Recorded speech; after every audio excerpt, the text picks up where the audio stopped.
Dan itu yang tidak ada ini hari dan memang terus dijaga supaya terus tidak ada.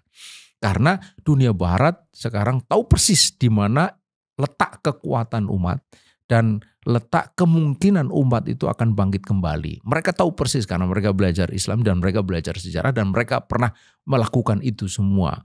Karena itulah mereka berusaha keras untuk selalu satu menanamkan paham nasionalisme itu dan yang kedua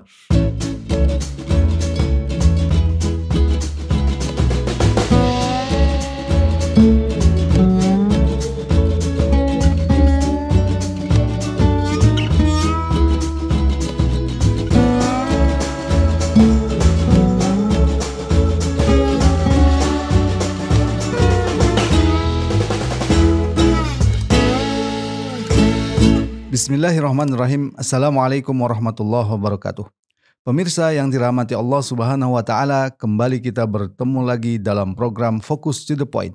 Kali ini kita akan membahas 1 tahun genosida yang terjadi di Palestina yang dilakukan oleh entitas penjajah Yahudi.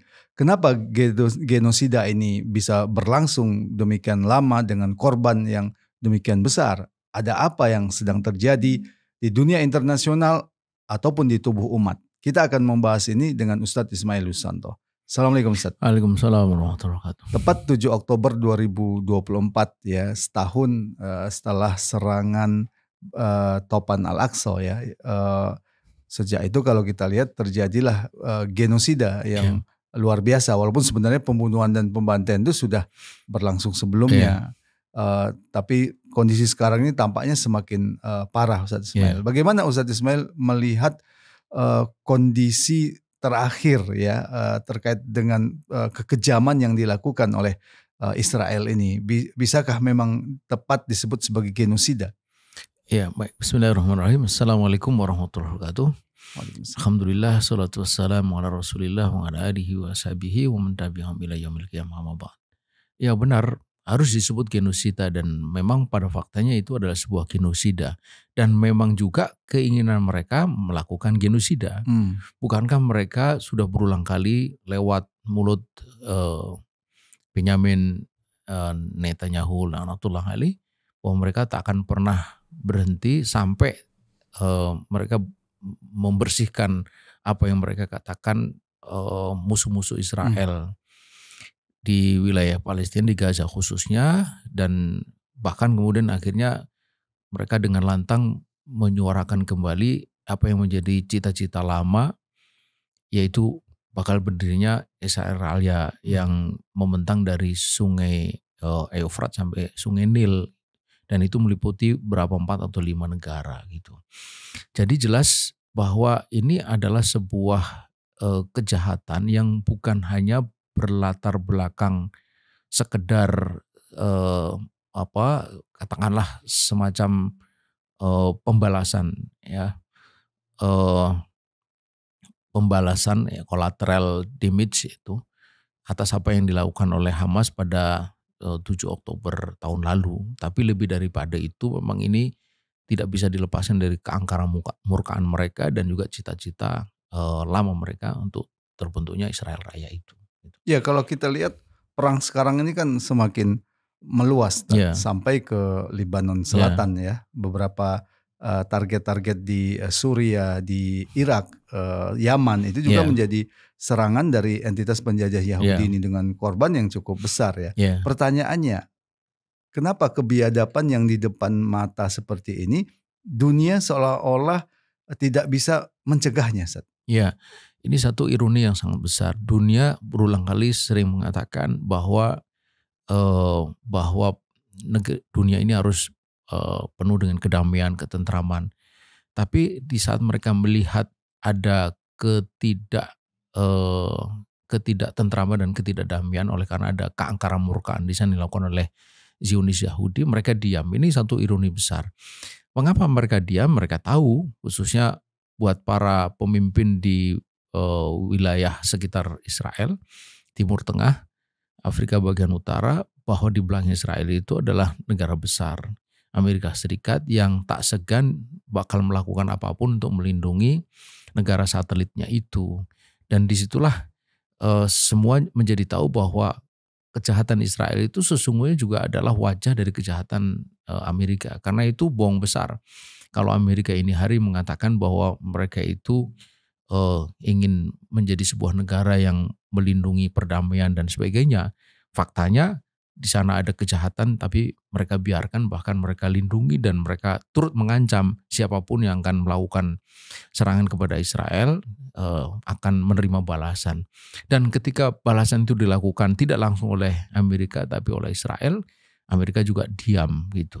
Dan di balik itu mereka mengancam siapa saja yang akan melakukan perlawanan terhadap Israel akan mendapatkan hukuman sebagaimana yang dialami oleh misalnya Muhammad Mursi gitu. Karena itu sering kita mendengar penguasa di Timur Tengah yang tidak mau tunduk kepada Amerika akan dimursikan. Nah itu. Dan ini saya kira sangat efektif, terbukti tak ada satupun penguasa di negeri Islam khususnya di Timur Tengah yang bereaksi sepadan atau semestinya terhadap apa yang dilakukan oleh Israel ini hari gitu. Pertanyaan, apakah memang sekuat itu Israel itu sehingga menimbulkan rasa takut yang luar biasa dari penguasa-penguasa Arab sekarang ini? Iya, sebenarnya faktanya Israel tidaklah sekuat seperti yang mereka gembor-gemborkan atau yang diduga.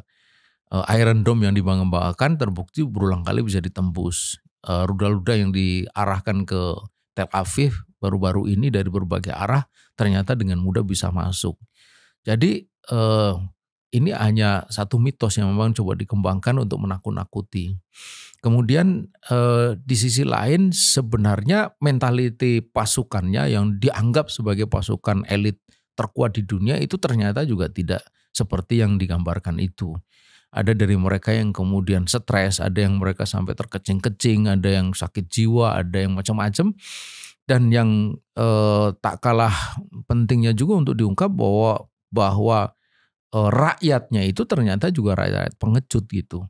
Ini hari itu diberitakan lebih dari 1 juta penduduk Israel itu yang sudah terbang ke luar negeri menghindari kekacauan yang sangat mungkin terjadi di sana.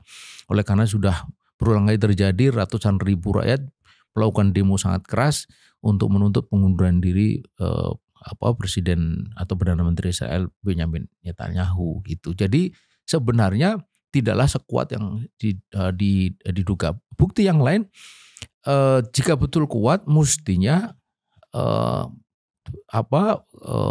Gaza ini tidak sampai 1 tahun seperti ini. Bahwa Gaza bisa bertahan atau Palestina secara umum bisa bertahan sampai lebih dari 1 tahun atau hampir 1 tahun ini menunjukkan bahwa justru Palestina yang cukup kuat itu dan Israel tidaklah seperti yang mereka katakan. Apa yang salah di tubuh umat, Ustaz? Sehingga umat ini seolah-olah tidak bisa menghentikan kejahatan Zionis Yahudi ini? Yang pertama adalah pandangan nasionalistik. Nah ini yang betul-betul menghancurkan kekuatan umat. Jadi Palestina itu sekarang hanya dipandang sebagai persoalan Palestina. Mesir merasa sudah selesai urusan dengan Israel selepas Gurun Sinai kembali ke tangan mereka. Begitu juga Libanon merasa sudah selesai urusan dengan Israel ketika Libanon Selatan kembali kepada mereka. Suriah sudah selesai juga setelah dataran itu tinggi Golan kembali. Yordan merasa sudah selesai juga setelah tepi barat kembali kepada mereka. Walhasil tinggal Palestina saja yang menghadapi kebiadaban Israel. Jadi pandangan nasionalistik itulah yang membuat umat yang sesungguhnya satu itu menjadi terpecah belah secara faktual oleh karena negara-negara yang berdiri di atas nation state, kemudian secara mindset oleh karena nasionalisme itu. Nah, mengapa itu bisa terjadi? Oleh karena umat ini memang sudah tidak lagi bersatu secara faktual. Selepas runtuhnya Khilafah Utsmani pada 1924, umat Islam hidup di berbagai negara bangsa. Di lebih dari 57 dan yang itu berdiri di atas kepentingan nasionalnya masing-masing. Nah, ketidaksatuan ini yang membuat umat yang meskipun jumlahnya itu hampir 2 miliar tapi tidak memiliki kekuatan kekuatan hanya mungkin bisa dilahirkan melalui persatuan, dan persatuan hanya mungkin bila ada institusi yang menyatukan mereka itu. Itulah khilafah dengan pemimpin seorang khalifah. Dan itu yang tidak ada ini hari, dan memang terus dijaga supaya terus tidak ada. Karena dunia barat sekarang tahu persis di mana letak kekuatan umat dan letak kemungkinan umat itu akan bangkit kembali. Mereka tahu persis karena mereka belajar Islam dan mereka belajar sejarah dan mereka pernah melakukan itu semua. Karena itulah mereka berusaha keras untuk selalu satu menanamkan paham nasionalisme itu, dan yang kedua mencoba untuk melakukan monsterisasi terhadap ajaran khilafah dan jihad. Dan itu sebagiannya bisa kita rasakan ini hari di negeri ini juga ada tidak sedikit umat Islam yang merasa ketakutan atau kemudian mempunyai pandangan yang tidak baik terhadap ajaran agamanya itu sendiri, yaitu syariah, khilafah dan jihad itu. Iya. Banyak pihak yang mengatakan bahwa persoalan Palestina ini bukan persoalan agama. Yeah. Sementara kalau kita lihat berulang kali Netanyahu itu menggunakan kutipan-kutipan Bible untuk melegitimasi genosidanya, termasuk kemarin di PBB dia mengutip kutipan dari Bible yang mengatakan Israel adalah abadi ya. Bahkan Netanyahu pernah mengatakan bahwa perang ini sebagaimana perang yang dilakukan oleh Israel terhadap apa yang disebut sebagai bangsa Amalek ya. Ini juga merupakan musuh bebuyutan Yahudi dalam Alkitab ya. Tidak hanya itu, dalam catatan saya ya, Netanyahu juga pernah mengatakan bahwa this is a war between the children of light and the children of darkness. Ya. Jadi ini penggunaan istilah agama ya. Sementara tidak sedikit pihak yang mengatakan jangan bawa-bawa agama, jangan bawa-bawa Islam. Bagaimana Ustaz Ismail melihat ini? Ya, ini sebentuk kekalahan yang lain. Jadi sudahlah Islam itu atau sudahlah umat Islam itu sekarang lemah oleh karena keterpecah belahan, oleh karena runtuhnya khilafah Islam itu. Sekarang umat Islam sendiri menepis penilaian didasarkan kepada agama. Padahal sejatinya tak ada satupun bagian dari persoalan di muka bumi ini, baik persoalan pribadi, keluarga, apalagi persoalan negara, bangsa dan dunia itu yang dalam kacamata Islam boleh lepas dari perspektif Islam. Itu semuanya itu mestinya dipandang sebagai dalam perspektif Islam. Apalagi untuk kasus Palestina yang jelas-jelas itu tidak bisa dilepaskan dari sekali kita menyebut Palestina pasti kita akan berbicara tentang Masjidil Aqsa. Dan setiap kali kita bicara Masjidil Aqsa pasti kita akan teringat kepada baginda Rasulullah SAW pada peristiwa Isra Mi'raj. Dan apa itu peristiwa Mi'raj kalau tidak bisa dikaitkan dengan akidah Islam gitu.